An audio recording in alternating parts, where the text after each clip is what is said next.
Remember, all of your money is in your fuel. In today's video, I got my 2025 Cascadias. I've gotten a lot of questions about the fuel consumption of these brand new Cascadias. So in today's video, I have 14 of them on the road, and I wanted to share with you the stats over the last couple of months on the fuel consumption that I've received. So what are these trucks producing? Remember, for fleet owners and owner-operators, your second biggest expense out there is fuel. I'm also gonna tell you about how we build these trucks, so the specs that we order here at ET Transport. Now, I do want to put out there, if anybody's getting better fuel consumption than we are as a fleet, I would love to see your analytics. I would love to see how you guys are speccing your trucks out. Now, if you're getting worse than my analytics, feel free to reach out and I can help you, and I can actually give you my full booklet on how we spec our trucks in detail, all right? So let's get into it. Now, things that you need to know about my Cascadias. So I have half of them with a battery pack APU unit, and I got the second half with a carrier diesel APU unit. So one of them I ordered directly from the factory with their APU unit. The other half I actually received the trucks and then I put on my carrier APU unit on them. Why do I do that? So for drivers that do short haul, I order the battery pack APU units. The ones that reset at home, I have the battery pack APU units. For my long haul drivers, I have the diesel APU units. The diesel APU units are gonna roughly cost you about $16,000 or $15,000 they're gonna cost you. But here in Canada, we actually have a government grant where we can get up to $10,000 back for every one of these diesel APU units. Now, if you need more information on that, I'll link it down below. It's called the Green Freight Program. We spec all of our trucks are Detroit DD15 engines. They have a DT12 package. They have a 12-speed automated transmission. We lock our trucks, they're governed at 65 miles an hour. These are actually 515 horsepower, but we claw back, we put it at 475 horsepower. And the torque, I think, is 1750 on the torque. We do get them with the Michelin's XD line energy drive. If that makes sense to all of you, it doesn't make sense to me. Now let's get into my analytics.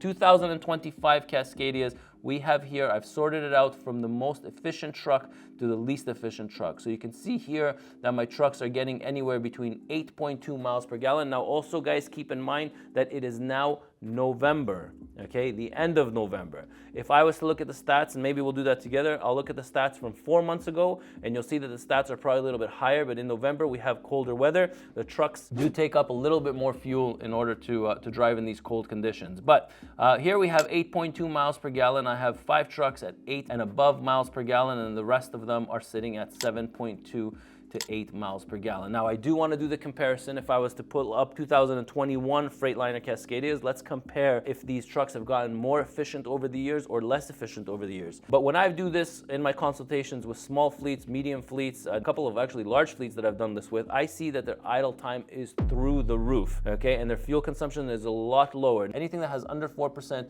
is usually a diesel APU unit. Now, again, we get ours from Carrier, saves us a ton of money. So you can see here the idle time is 1.5%. Now this is over the course of the last 30 days, okay? 2.5 hours in a 30-day period just to idle your truck is very, very minimal, okay? So these trucks also have auto shut off. So within 5 minutes, that truck will shut off, and then the either battery pack or the diesel APU unit will start kicking in. So you can see here idle times 1.5%, 2.8, 2.8, 2.9, 3.8. Now anything over 5% is usually the battery pack APU units. As the batteries start getting older and older, you'll see more and more of a increase in hours that it idles. But that's a good sign, an indication. Once you're at the 60, 40, 60% of the time it's off, 40% of the time it's working. That's an indication that either one of your batteries is dead or all 4 of your batteries are just not as strong as they used to be when they were new. Now, I want to compare these numbers to the exact same trucks from the 2021 series, okay? So in 2021, I only have 5, and you can see here that the fuel consumption, my best performing truck, is 7.7 miles per gallon. Now, I have to say that these are all battery pack APU units. There is no diesel APU units, but you can see here that you have 7.7, 7.6, 7.6, 7.5, and 7.1 miles per gallon. Now again, these are 2021 Cascadias, and you can see their idle time has increased because those batteries are getting older and older. So it's 10.5%, 13.5%, 13.2%, 14.5%, 7.2%, and 11.8%. Drivers that are driving like 12,125 miles, and then you have the drivers driving 7,974 miles. Now you might ask, why in the world does a solo driver only drive 7,900 miles who's a long haul driver? Well, that's because he might have a week off. All right, so let's look at the savings. Annually, 125,000 miles is what a truck should be producing by the end of the year. Okay, 125,000 miles.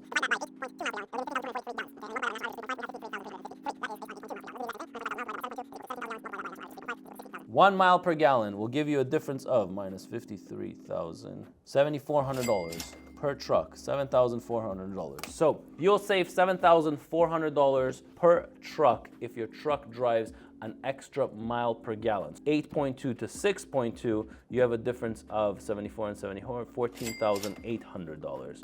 Now, if I have 100 trucks, you get the picture. So that's an extra $1.4 million for an extra 2 miles per gallon that I'm able to get. Now, I have heard out there that these brand new Volvos, they are getting about 11 to 12 miles per gallon on a brand new Volvo. If anybody has those videos, I would love to see them. I'd love to analyze them. I need analytics for the month, not just for one day, not just for one trip, for the month, just like I do here in my videos. Hopefully you learned something from this video. I'm Ronan, and I'll catch you in my next one.